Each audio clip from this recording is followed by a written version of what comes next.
विद्यार्थियों नमस्कार। पिछले वीडियो में मैंने आपको एंटीबॉडीज के जो समूहों के बारे में बताया था।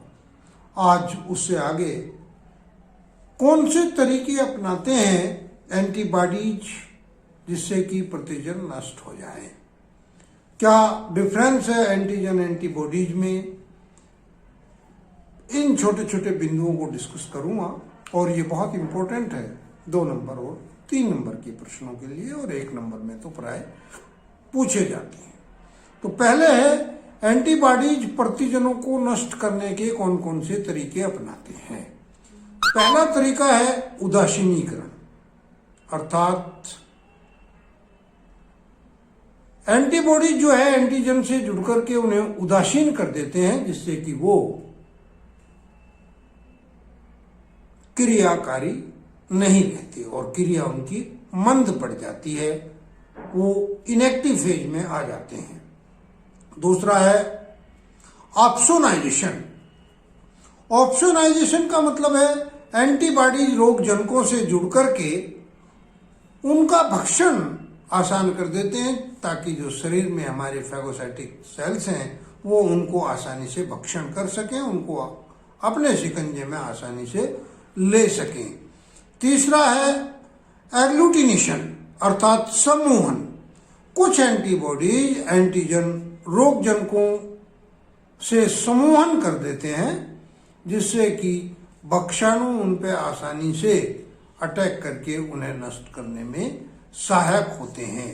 और चौथा तरीका है भाई अवक्षेपण का, अर्थात प्रेसिपिटेशन का।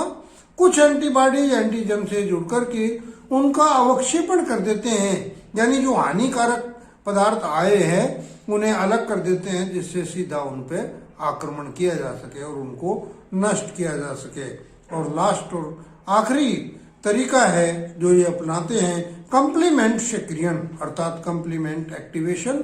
जीवाणुओं की भित्ति में छिद्र करके उन्हें शोथ करने में सहायक होते हैं, उन्हें निष्क्रिय करने में, उन्हें मारने में सहायक होते हैं। तो इस तरह से 5 इंपॉर्टेंट तरीके हैं जो एंटीबॉडीज प्रतिजनों को नष्ट करने के लिए अपनाते हैं। अब बात आती है कि एंटीजन और एंटीबॉडीज में क्या अंतर है।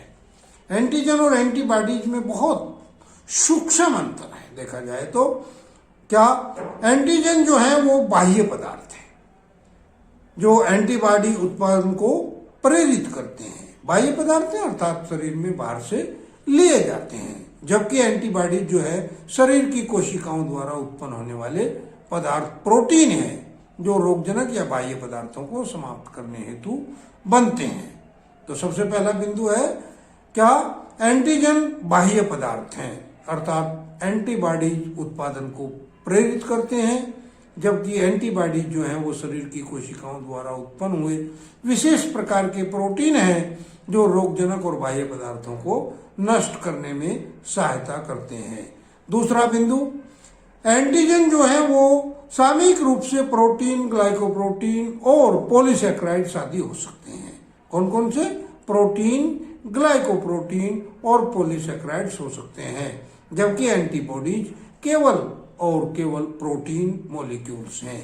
प्रोटीन मॉलिक्यूल्स में वो 2 प्रकार के हो सकते हैं, ग्लोबुलिन या फिर गामा ग्लोबुलिन या इम्यूनोग्लोबुलिन प्रोटीन्स के।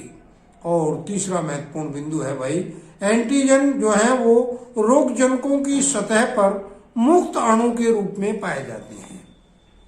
रोगजनकों की सतह पर मुक्त अणु के रूप में पाए जाते हैं, जबकि एंटीबॉडीज जो है वो प्लाज्मा कोशिकाओं की सतह पर पाए जाते हैं, जैसे दारू में, रक्त में, लिम्फ में और दूध आदि में मिलते हैं।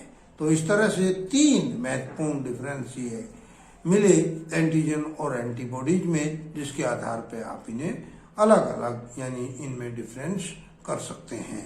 तो इस प्रकार से 2 पॉइंट इस वीडियो में आपको अभी तक क्लियर हुए। पहला, एंटीबॉडीज किस प्रकार से प्रतिजनों को नष्ट करते हैं, और दूसरा एंटीजन तथा एंटीबॉडीज में अंतर। अब एक छोटा सा अंतर मैं आपको और बताता हूं, वो है इंटरफेरॉन और एंटीबॉडीज में अंतर। इंटरफेरॉन्स क्या है? इंटरफेरॉन्स में पहला बिंदु है सूक्ष्म जीव से संक्रमित कोशिकाओं द्वारा उत्पन्न होते हैं। सूक्ष्म जीव जो शरीर में आया है हमारे माइक्रोब्स के रूप में, बैक्टीरिया, वायरस, उससे संक्रमित कोशिकाओं द्वारा उत्पन्न होते हैं, जबकि एंटीबॉडीज बी लिम्फोसाइट से बनी प्लाज्मा कोशिकाओं द्वारा उत्पादित होते हैं। दूसरा इंटरफेरेंस में ये संक्रमित कोशिकाओं से निकल करके स्वस्थ कोशिकाओं में प्रवेश करके उन्हें संक्रमण से बचाते हैं। क्या बताया? यानी संक्रमित कोशिकाओं से निकल करके स्वस्थ कोशिकाओं में जाते हैं और फिर उन्हें संक्रमण से बचाने की कोशिश करते हैं। दूसरी तरफ अर्थात एंटीबॉडीज ये रक्त लिम्फ में परिवहित होकर के और जहां जहां रोगजनक का खतरा रहता है वहां वहां उनसे छुटकारा दिलाने में सहायता करते हैं। तीसरा बिंदु इंटरफेरेंस में है, ये इनकी प्रतिक्रिया में तेज लेकिन सूक्ष्म जीवों से अस्थायी सुरक्षा दिलाते हैं कुछ समय के लिए। जब तक ये वहां रहते हैं तब तक सुरक्षित रहते हैं, उसके बाद में फिर वो अटैक कर देते हैं। जबकि एंटीबॉडी जो है पहली बार में विकास प्रक्रिया अपना करके एंटीजन सूक्ष्म जीव को लंबी समय तक उसको प्रभावशाली होने से बचाता है, यानी उसको निष्क्रिय कर देता है लंबे समय तक। इंटरफेरेंस का अगला बिंदु है स्वस्थ कोशिकाओं को रोगजनक रोधी पदार्थ बनाने के लिए प्रेरित करते हैं। यानी जब ये माइक्रोब्स के साथ शरीर में जाते हैं तो जो हेल्दी कोशिकाएं हैं उनको प्रेरित करते हैं कि आप इनके प्रति पदार्थ स्रावित कीजिए ताकि ये आपके ऊपर अटैक ना करें। जबकि एंटीबॉडी जो है सूक्ष्म जीवों के एंटीजन से जुड़ करके उनके भक्षण को सहज आसान बना देते हैं और उन्हें समाप्त करने में सहायता करते हैं। इस तरह से छोटी सी वीडियो में 3 2-2 नंबर के प्रश्न आपको मिलेंगे। पहला है एंटीबॉडीज प्रतिजनों पर किस प्रकार से कार्य करते हैं, दूसरा एंटीजन और एंटीबॉडीज में अंतर, और तीसरा इंटरफेरॉन तथा एंटीबॉडीज में अंतर। इस तरह से ये छोटे छोटे बिंदु हम डिस्कस करते हुए चल रहे हैं।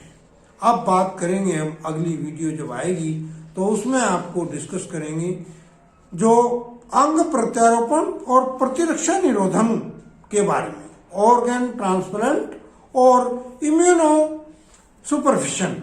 कभी कभी आपने देखा होगा कि जो ऑर्गन ट्रांसप्लांट होते हैं, अंग प्रत्यारोपण होता है, किसी दूसरे से किसी दूसरे को चढ़ाया जाता है तो वो उसको सूट नहीं करता और उसके कारण उसकी मृत्यु भी हो सकती है। अगली वीडियो में डिस्कस करेंगे, आप हमारे साथ बने रहिए। पूरा कोशिश बताऊंगा कि क्यों वो इस तरह से निष्क्रिय हो जाते हैं जबकि दूसरी जगह से जहां वो लाए जाते हैं वो बिल्कुल सक्रिय रहते हैं। तो वीडियो में आप बने रहिए, वीडियो देखिए, लाइक कीजिए, सब्सक्राइब कीजिए। सब्सक्राइब करना बहुत जरूरी है क्योंकि छोटे छोटे बिंदु सब्सक्राइब में भी बेल आइकॉन दबा के रखिए ताकि तुरंत हमारी वीडियो डलते ही आपको सूचना मिल जाए। धन्यवाद सभी को। और मैं समझता हूँ ये सर्दी का मौसम आ गया है, आपके लिए, पढ़ाई वाले बच्चों के लिए बहुत प्रीशियस टाइम है, बहुत कीमती समय है। आप लोग अपनी पढ़ाई में जुट जाएं। एक छोटी सी वीडियो इस बारे में भी डालूंगा कि आप किस तरह से पढ़ाई करें इस चैप्टर के बाद, क्योंकि स्वास्थ्य से संबंधित बात है वो भी, तो उसको भी मैं डालूंगा। आप बने रहिए हमारे साथ, देखते रहिए जीव विज्ञान हिंदी में चैनल मदन सिंह राणा द्वारा प्रस्ताव।